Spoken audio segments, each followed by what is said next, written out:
កាលពីខ្ញុំនៅកាន់វីសាពលករខ្ញុំធ្លាប់បាន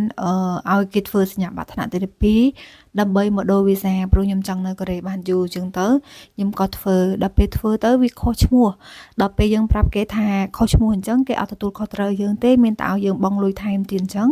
ខ្ញុំក៏បោះបង់ចោលមួយសារទៅហើយរហូតដល់ខ្ញុំមានគ្រួសារមានវីសាកាន់វីសា F6 ហ្នឹងខ្ញុំក៏មានចិត្តថាច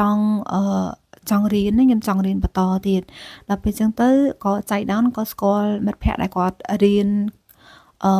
សិស្សស្វ័យរៀនថ្នាក់ទី12នៅកូរ៉េហ្នឹងក៏បានសួរណែនាំគាត់ហើយក៏បានចូលរៀនដល់ឥឡូវហ្នឹងទៅហើយសម្រាប់បងប្អូនដែលគាត់ចង់ដូរវីសាអីបើសិនជាចូលរៀនគឺល្អខ្លាំងមែនតើបើសិនជាយើងបានចូលរៀនជាមួយអ្នកគ្រូលោកគ្រូដែលគាត់ជាគ្រូបង្រៀននៅសាកលវិទ្យាល័យគាត់ក៏ជួយណែនាំយើងពីរបៀបដាក់ឈ្មោះចូលរៀនសាកលវិទ្យាល័យរបៀបដូរវីសាអញ្ចឹងទៅហើយមានបងពលករហើយឬក៏អ្នកដែលមានគ្រួសារគាត់ចូលរៀនច្រើនដែរ